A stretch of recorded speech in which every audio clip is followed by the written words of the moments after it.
Hello everybody, and welcome to Tempest Bind the Fast Way. I'm going to show you how to do Tempest Bind the Fast Way, that people do it all the time. You need at least 24 strength and at least 20 intelligence. Additionally, you need a way to deal with iron golems. If you can't deal with iron golems, that is a problem.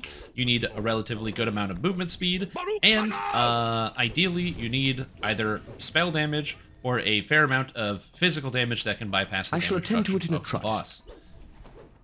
So the first thing you're going to do, walk up here. You don't have to fight all these elementals, but you can. And you're going to take a right following these nice, fine people.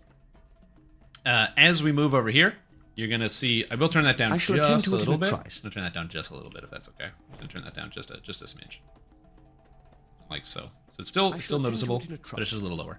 Anyway, you're going to go through the lava over here. And, you know, roll around through the lava.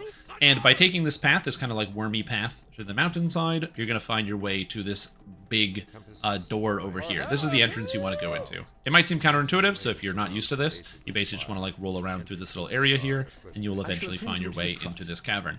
This section is pretty linear for a while, so I'm going to stop talking about it for a bit, but you basically go through here and fight some monsters. At the entrance, when you get yeeted away by the boss, the D door that's added, that was new. So they didn't have that when it first came out. They added that way later, like a couple years ago. And that's only after the boss is dead.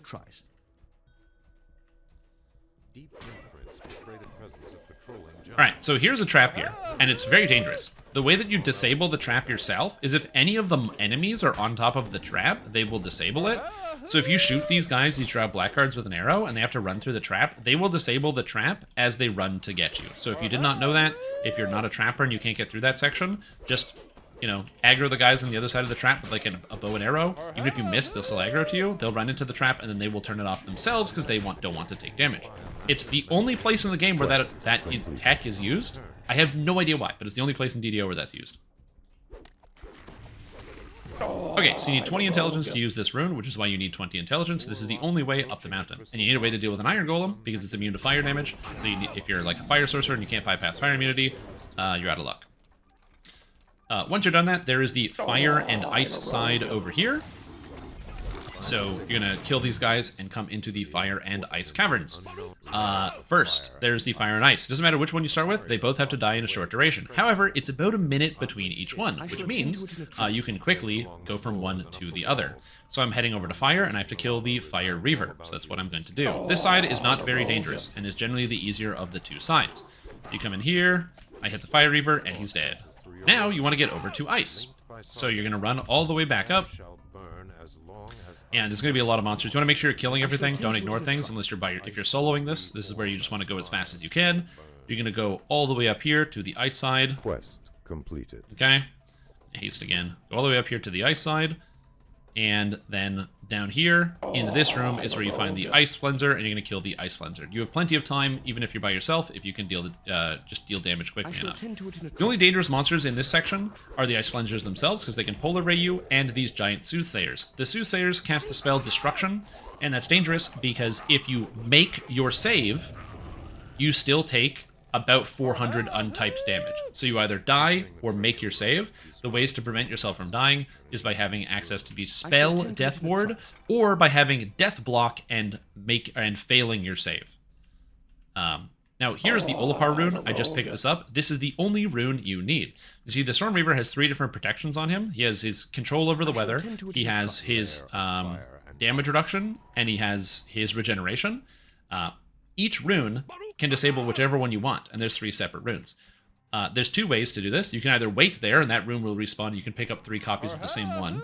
Or you can just pick up one and deal with the damage reduction and the weather control. You just have to get rid of his regeneration. That allows him to die. If you don't do that, you can't kill him past half. He just heals back up to full. So to do this the fast way, you're going to walk to this dip, and then you're going to jump off. You just go to the dip, and you jump off. By going to the dip and jumping, this brings you to this like little, you know, doorway here, and this is one of the 2 places you need the strength. When I walk through here, these guys are going to be like, we're under attack, and one of them is going to go and run and close the door on you. To open the door, you need a 24 strength.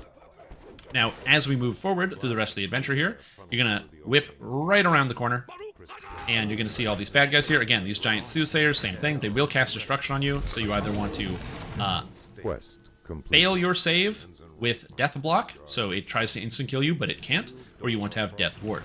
If you make your save with Death Block, the armor effect, you're going to die anyway, which is kind of funny. So it's not too big of a deal in the regular server, but it's a bigger problem on Hardcore League. Alright, now you'll notice we're actually very close to the end of the quest, so there's not really a lot that goes on after this. What you're supposed to do is we skipped an entire middle section that is a rune, and you're supposed to keep going this way to get the third rune. We're going to skip that one entirely. Hello and welcome, we're close to the end of the quest. You'll notice we are close to the end of the quest, and I have barely done anything. Gonna hit this beholder a couple times, and he dies, and now we're already fighting the final boss. After minutes of just stepping in, we're already at the final boss. So, each one of these controls one of his powers, and regeneration is right here. So, you just want to move these runes and move them over.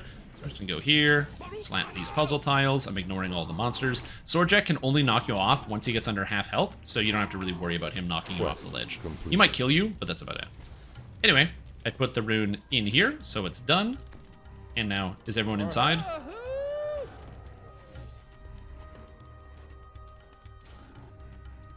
believe everyone is inside. Who is missing? Anyone missing? Speak now. Anyway, now that he's under half, he's going to start throwing people off. So he just did. He just threw whoever that is. Completed. When he gets under half, he starts throwing you off. And you just kind of... I'm waiting for everybody to get in. And right now, I took off his regen. So that's why he can go under half right now. He will not go back up to full health. He doesn't have his regen. He still has... completed.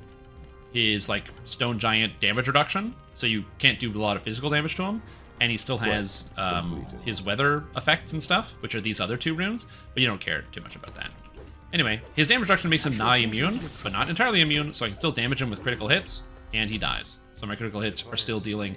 The regular hits are not doing a lot, doing like very little on the regular, like 10 after 100 slashing damage, so he has 100 damage reduction, but a critical hit does 394, so I don't care. And that's it. That is Tempest Spine in 7 minutes. That's how you do the fast way. That's all you gotta do. Thank you for watching. I'm Strimtom. Goodbye.